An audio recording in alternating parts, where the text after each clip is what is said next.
दीपक झा, आपको क्या लग रहा है, ये वाकई कोई साजिश इस तरह से रची जा रही है या फिर एक विक्टिम कार्ड खेलने की कोशिश हो रही है आम आदमी पार्टी द्वारा? ये एक प्रपंच रचा जा रहा है। देखिए, कहते हैं ना, बोया पेड़ बबूल का तो आम कहाँ से होए। दिल्ली को आपने शराबी बना दिया, गली गली में आपने शराब की दुकानें खोल दी, तो शराबी अगर जेल में जाएंगे तो आपको तो डर लगेगा ही। पहली बात तो उनके किए हुए पाप हैं, केजरीवाल के और मनीष सिसोदिया के। दूसरी बात मैं ये कहूँगा कि मनीष सिसोदिया को डर किससे लग रहा है? क्योंकि आए थे पाठशाला खोलने और खोल दिया मधुशाला, तो फिर तो डरेंगे ना भैया। दूसरी बात, मैं भाजपा सरकार से आग्रह करूंगा कि इनको डर नहीं है इनसे, कि इनको अरविंद केजरीवाल से इनको तो सिक्योरिटी देना चाहिए Z+ देके, और बयान लेना चाहिए कि वाकई में कहां कहां घोटाला हुआ है, और जो मास्टरमाइंड है अरविंद केजरीवाल, उनको अरेस्ट करना चाहिए। कब करेंगे भाजपा सरकार बताए, क्योंकि भाजपा इसलिए नहीं बताती है, भाजपा इसमें अपना पॉलिटिकल गेन क्या चाहती है कि जब उनको जरूरत पड़ती है थोड़ा थोड़ा एक एक चेहरे को वो एक एक चुनाव में इस्तेमाल करते हैं। हिमाचल के चुनाव में उन्होंने सत्येंद्र जैन को, अभी बाकी चुनाव में सिसोदिया को इस्तेमाल किया है। जब मध्य प्रदेश, छत्तीसगढ़, राजस्थान का चुनाव आएगा तब केजरीवाल को मोहरे के तौर पर इस्तेमाल करेंगे। तो हमको नागनाथ और सांपनाथ दोनों से बच के रहना है, देश की जनता को दोनों से सतर्क रहना है। केजरीवाल और सिसोदिया तो है ही ठाक, लेकिन भाजपा पार्टी भी भस्मासुर की तरह ही है। जिस जनता ने आशीर्वाद दिया है उसको ये भस्म करने के ऊपर आधार तुले हुए हैं। तो देखना पड़ेगा कि वाकई में इनकी नीयत कितनी है दिल्ली को साफ करने के लिए।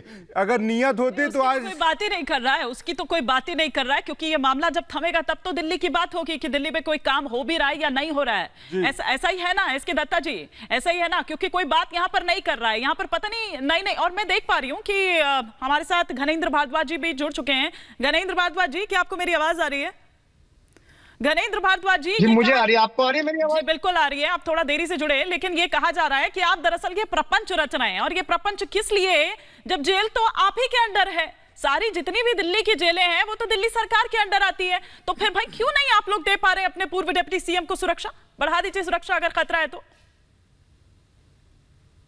देखिए, मैं एक चीज क्लियर कर दूं कि जो जेल प्रशासन है, जो डीजी जेल होता है, हाँ। वो दिल्ली पुलिस का सबसे बड़ा अधिकारी होता है। डीजी जेल जो है वो संजय बेनीवाल है, जो भारत सरकार के केंद्रीय गृह मंत्रालय के लगाए हुए ऑफिसर है। और निश्चित तौर पर जिस तरीके से जो कोर्ट की डायरेक्शन थी, कोर्ट की डायरेक्शन ये थी कि मनीष जी को विपाशना सेंटर भेजना है, लेकिन इन्होंने मनीष जी को उस 1 नंबर जेल में रखा जिस 1 नंबर जेल में हाई प्रोफाइल कैदी और वो लोग जो हैबिचुअल ऑफेंडर्स हैं, जो लोग कुख्यात लोग हैं, उनके बीच में रखा है। निश्चित तौर पर ये गलत है और भारतीय जनता पार्टी के लोगों को हम कहना चाहते हैं, हम आपकी गीदड़ भक्ति से डरने वाले नहीं है, हम देश बदलने निकलने हैं। मनीष सिसोदिया देश बदलने के लिए निकले हैं। आज देश के लाखों बच्चों की दुआएं मनीष सिसोदिया के साथ है और भारतीय जनता पार्टी वालों को कहना चाहते हैं, आप जितना मर्जी कुकर्म कर लो, जितना मर्जी षड्यंत्र कर लो, जितनी मर्जी साजिशें रच लो, आखिर में जीत सत्य की होगी। सच जीतेगा, भारतीय जनता पार्टी का झूठ हारेगा।